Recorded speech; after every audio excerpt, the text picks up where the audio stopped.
this house down. Oh wait, I already did. I will suck. I can't hear you very well. What's this?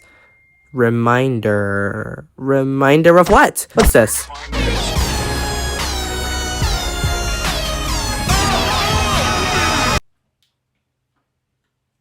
Get ready to get dank. Drop. Allow me to take you back to 2017, where Owl City's Fireflies gained renewed popularity as a meme. And for no good reason, emphasis on good, I was really pissed off about that. Oh gosh, first I remembered the song back then, and nowadays it's now a meme. Heck, the whole comment section is making fun of the whole "you wouldn't believe your eyes" verse. Screw you, memers. The song will be good again if it's still what it is, and if you kill the meme. Man, I couldn't be more entitled to a song I found years after it was released in an Optic Show parody cover. Man, like I'm so f***ing special. And for another thing, it's not "you wouldn't believe your eyes," it's "you would not believe your eyes." Clearly a fake Owl City fan. Oh, where did that text come from? On the topic of late 2000s to early 2010s pop hits, allow me to talk to you about my favorite B.o.B song featuring Hayley Williams by Paramore. H. Can we pretend that H and the night H are like shooting H? I could really use an H right now. H right now. H right now. Poetic. Profound. Goes hard. Yeah, pretty good song. I deem those last two comments to be pretty good examples of their respective two categories: cringe culture brain and nonsensical non-sequiturs. I have much more cases of the latter category, but alas, I'm gonna have to be tortured by the type of douchebag I was back then. As we've seen, I was pretty much into gatekeeping. I was also pretty balls deep into cringe culture, perhaps one of the biggest blights upon this world. Oh wow, Undertale on Cartoon Network? That would be a pretty good idea, especially in the era where they were still airing Adventure Time or Steven Universe. That seems like a pretty fun thing to think about. If it was real, then the cringe will get bigger.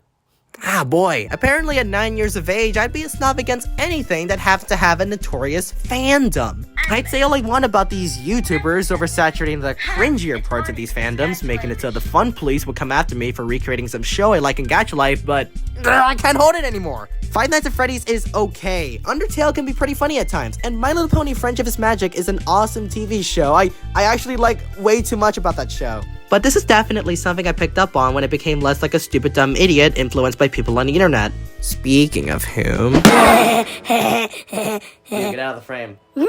I swear, this song could describe a huge majority of the Gacha Life community. Referring to... Dare to Be Stupid by Weird Al Yankovic. F*** you, dude. You really just can't listen to a song without having to bring down another fandom in the process? What's wrong with you? But you know... how exactly do you cringe? Luckily, 2018 me delivers with these 7 steps. Watch Cartoon Network. Oh, this show's pretty good. Watch the Emoji Movie. Oh, this one's pretty average. Listen to Justin Bieber. Oh, this one's pretty good. Oh, wait, I was just listening to Pony. Play Sonic 06. I would play it. I'd even make all the incredible jokes people make about the game, but I have a video to do. See MLP fan art. F*** you again, dude. There is so much good MLP fan art out there, really. Use Musical.ly. What's Musical.ly? I'm not touching that thing. And see outdated memes. Well, this is pretty much the funniest thing I've ever seen in my life. So, 2018 me, your guide sucks. Well, that's not beating cringe culture into a pulp for today. Now let's take a look at the weird, random, funny stuff I'd say in YouTube comments. Because aren't I such a likable person? I say whatever's on my mind and I hit it off with whoever I run across in the street. Hey. Hi. So, how are you? Well, I got these wings and they're freaking me out. I hope to clip them off one day. But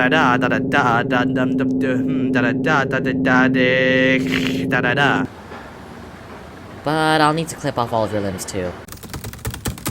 Oh, look at this. Another comment from my Doki Doki era. What a great data. I'm not gonna show that because, you know, I believe at that age my comprehension skills were definitely not in infant mode, so I probably should have known that DDLC's themes were not meant to be taken lightly. Idiotic. For some reason, it just seems like I've watched more Chibi episodes than actual Ruby. Yes, she can shoot me now. No need. I feel like everyone should be subject to Ruby Chibi once in their lives. Like, right now, I'm having a little marathon with my friends. Yay! Oh, they enjoy it. Man, I wish Green Day raided my fucking bungalow. I mean, sure, something like this, that'd be fun. However, I have seen the Easy to Hate music video by Waterparks, and let me tell you, you need to think twice about this type of situation. Is this an anime? Because it's going to be number 1 on my top 10 anime openings list, and you bet your ass I'm not talking about any actual anime. Ho, ho, ho. I was such a laugh back then. Okay, hey, Poppyseed, hear me out. There's this old person who turns himself into a tank. He calls himself Tank Johnny. F***ing pillage. I've had enough of that guy. Alright, one more nonsensical non sequitur to close it out. I like the bus. Sure, cool. What do I do with this information? I have no idea. And that's nonsensical non sequiturs done and dusted. But we ain't done yet, for I'd like to introduce our next segment for tonight, things I've said in YouTube comments that sound threatening or otherwise concerning, out of context. It's a working title. Hey, Minty. What's up? 3019, Disney buys the solar system. 3019. I like to eat wolves. Bro. You mom is a cow. Having fun in the dungeon so far? Do. Stop craving with Ritz. Eat me instead. Eat me. Eat me. This is my mating call. You'll get no sympathy from me.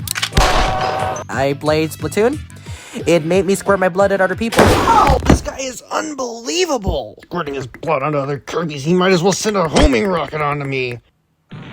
Well, that was really fucking weird. And with that out of the way, we actually aren't done yet. And I've really saved the worst for last. I'm unsure if I myself am ready for this, but nonetheless, here it is. The Anti-Pony Hall of Shame. Now, if I could just flip a camera a little bit. As you can see, I have a few pony merch. And I also watch every episode of Friendship is Magic. It's safe to say that I'm a fan. And the type of person 7-year-old me would hate to shreds. Somehow, the announcement of a My Little Pony movie pissed me right off. And wouldn't you know, it's because of the fandom. You know, I wish I could just tell myself it's easy to just not care about this movie. But instead, I doubled down. Kill the cringe with fire! This gave me cancer as well. Haters gonna hate. Oh wait, I am a hater. Bronies, come scream and shout at me in anger. Even funnier is that despite all this vitriolic snobbery, I was still conflicted about if I should really make people feel bad about liking My Little Pony and if I myself could truly hate this movie. In fact, I think I gaslit myself into hating MLP as a child. Because while 9-year-old me would hide this all away to look cool, I could tell you first hoof that I've watched PMVs, I've watched Don't Mind at Night, I've watched Vanamelon, I've watched Smile HD, dude. I think this whole pony thing fascinated me, even back then. I'd eventually have a huge turnaround on my thoughts on MLP this year, I wonder if it's obvious, but back in 2017, I was instead fed preconceived notions of how cringeworthy, apparently, its entire fandom is. It generally clouded my judgment of the show itself, and as you saw, I bothered people who are just happy to have this as their favorite show. The mindset forged by the oversaturation of cringe culture, which would unfairly involve people being ridiculed for enjoying what they enjoy, is one that is very close-minded. It aches me to see people unnecessarily looked down upon by others out of sheer pretense. I don't know why people should bother. I don't know why it should piss someone off that people can find enjoyment out of, say, My Little Pony, that they feel the need to go to war over it. That's silly. I should also mention that it's valid to not like a piece of media, or even feel indifferent over it. As long as you're being reasonable and civil, and not hellbent on making people feel bad, your opinion is just as valid as someone who does like it. So I leave all of you tonight in the hopes that whatever gives you enjoyment at this current time continues to do so, because all of you deserve to be happy. And that closes off embarrassing YouTube comments. Man, I've really talked up a storm. Seems like we're finally ending another episode on a relatively normal note. Oh hey, I've heard you like buses. Well, look what I've just rented out. Mince, I get you're lost for words, but at least give me, like, a gasp? Anything at all? Good enough.